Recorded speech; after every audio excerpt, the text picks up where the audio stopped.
Voice. Voice change করার জন্য যে সাহায্যকারী ক্রিয়াগুলো দরকার হয়, সেগুলো আগে আমাদের শিখতে হবে। এটা হচ্ছে ভয়েসের উপর ফার্স্ট ক্লাস।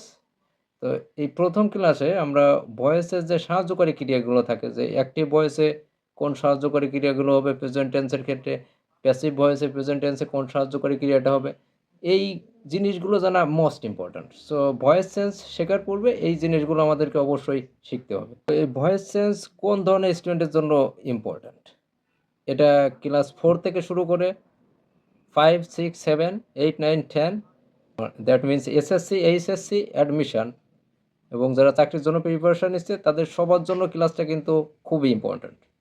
এমনকি যারা স্পোকেন ইংলিশ শেখে, স্পোকেন ইংলিশ শিখতে চাচ্ছে, তাদের জন্য খুবই ইম্পর্ট্যান্ট। কারণ আমাদের অনেক সেন্টেন্স প্যাসিভ ভয়েসে বলতে হয়, অনেক সেন্টেন্স আছে যেগুলো অ্যাক্টিভ ভয়েসে না বলে প্যাসিভ ভয়েসে অনেক সময় বলা দরকার হয়। তো ভয়েস শেখাটা কিন্তু খুবই ইম্পর্ট্যান্ট। আচ্ছা, এখন আমরা সাহায্যকারী ক্রিয়াগুলো একটু দেখি। যে প্রেজেন্ট ইনডিফিনাইট টেন্সে সাহায্যকারী ক্রিয়া সাধারণত থাকে না। আমরা যখন টেন্স পড়ছি তখন প্রেজেন্ট ইনডিফিনাইট টেন্সে কোনো সাহায্যকারী ক্রিয়া ছিল না।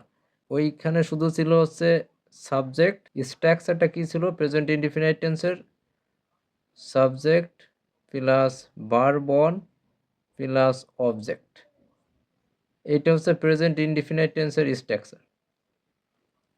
প্রেজেন্ট ইনডিফিনাইট টেন্সের সাধারণত কোনো সাহায্যকারী ক্রিয়া থাকে না।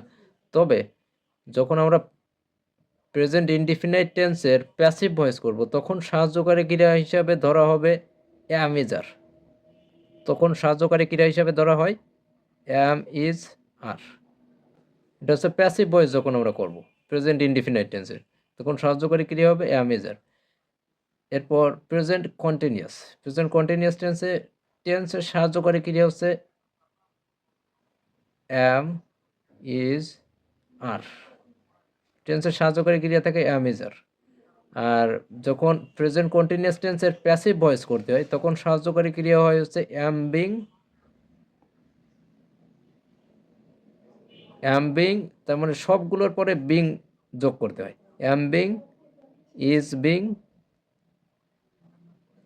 একটা হচ্ছে আর বিং, একটা হচ্ছে আর বিং। তার মানে তিনটার পরেই বিং যোগ হবে, বিং নট বিন। আচ্ছা, প্রেজেন্ট পারফেক্ট টেন্সের সাহায্যকারী ক্রিয়া থাকে টেন্সের ক্ষেত্রে হচ্ছে হ্যাভ হ্যাজ। টেন্সের ক্ষেত্রে থাকে হ্যাভ এবং হ্যাজ। তো যখন প্রেজেন্ট পারফেক্ট টেন্সের প্যাসিভ ভয়েস করতে হবে তখন সাহায্যকারী ক্রিয়া হবে হ্যাভের পরে একটা বিন, হ্যাভের পরে বিন এবং হ্যাজের পরে বিন, হ্যাভ বিন এবং হ্যাজ বিন। Okay, fine. এরপর আমরা দেখি যে first indefinite tense. First indefinite টেন্সে সাধারণত কোনো সাহায্যকারী ক্রিয়া থাকে না, সেজন্য আমরা টেন্সের স্ট্রাকচারটাই লিখব, যে subject plus verb two plus object. টেন্সের স্ট্রাকচারটা লিখব প্রেজেন্ট ইনডিফিনাইট টেন্স এবং ফার্স্ট ইনডিফিনাইট টেন্সের ক্ষেত্রে, যেহেতু এই দুইটার ক্ষেত্রে কোনো সাহায্যকারী ক্রিয়া থাকে না। আচ্ছা, তাহলে ফার্স্ট ইনডিফিনাইট টেন্সে প্যাসিভ ভয়েস করার সময় সাহায্যকারী ক্রিয়া হবে হচ্ছে ওয়াজ এবং ওয়্যার, সাহায্যকারী ক্রিয়া হিসেবে ধরা হয়। আর ফার্স্ট কন্টিনিউয়াস টেন্সের সাহায্যকারী ক্রিয়া আমাদের টেন্সে থাকে হচ্ছে ওয়াজ এবং ওয়্যার। তো যখন এটা প্যাসিভ ভয়েসে কনভার্ট করতে হবে, কন্টিনিউয়াস টেন্সের যখন প্যাসিভ ভয়েস করতে হবে তখন সাহায্যকারী ক্রিয়া কী হবে? ওয়াজ, তারপরে একটা বিং, ওয়্যারের পর একটা being, were being. That means continuous tense হলে প্যাসিভ ভয়েসের ক্ষেত্রে তখন ওই সাহায্যকারী ক্রিয়ার পরে বিং যোগ হবে, BEING, বিং।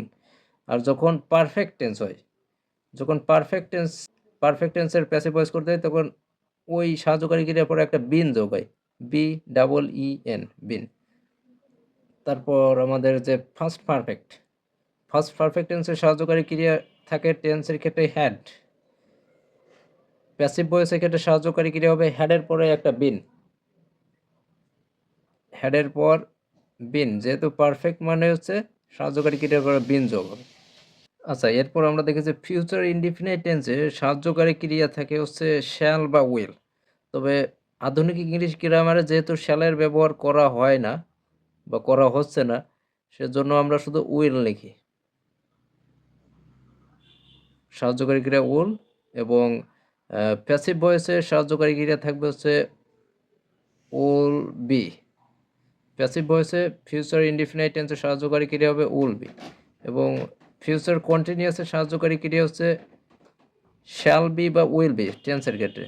তাহলে আমরা এখানে লিখি যে উইল বি, এবং প্যাসিভের ক্ষেত্রে হচ্ছে will be being, will be being. এবং ফিউচার পারফেক্টের সাহায্যকারী ক্রিয়া থাকে হচ্ছে শ্যাল হ্যাভ, শ্যাল হ্যাভ বা উইল হ্যাভ, শ্যাল হ্যাভ বা উইল হ্যাভ। আচ্ছা, প্যাসিভের ক্ষেত্রে সাহায্যকারী ক্রিয়া কি আসবে? উইল হ্যাভ, তারপরে একটা বিন যেহেতু পারফেক্ট টেন্স, তারপর হচ্ছে শ্যাল হ্যাভ বিন, শ্যালের ব্যবহারটা যেহেতু করা হচ্ছে না, তারপরও লিখি এখানে শ্যাল হ্যাভ বিন। এই যে এইগুলো হচ্ছে আমাদের প্যাসিভ ভয়েস করার সময় আমাদের এই সাহায্যকারী ক্রিয়াগুলো দরকার হবে টেন্স অনুসারে। যে ফিউচার কন্টিনিউয়াস টেন্সে যখন অ্যাক্টিভ ভয়েসটা থাকবে, ওই অ্যাক্টিভ ভয়েসে যখন প্যাসিভ করতে হবে তখন ওই উইল বির ওইটা দেখে আমাদের বুঝতে হবে যে এটা আমাদের ফিউচার কন্টিনিউয়াস টেন্সে আছে, তাহলে এটাকে আমরা যখন প্যাসিভ করব তখন আমাদের সাহায্যকারী ক্রিয়া কি আনা লাগবে। তখন হচ্ছে উইল বি বিং, এটা সাহায্যকারী ক্রিয়া আসবে, এবং তারপর হচ্ছে অবশ্যই ভার্ব 3 বসাতে হবে।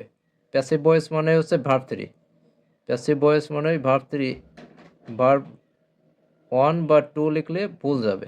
তো ক্লাসটি ভালো লাগলে লাইক করবেন, এবং চ্যানেলটা সাবস্ক্রাইব করলে প্রেস দ্য বেল বাটন।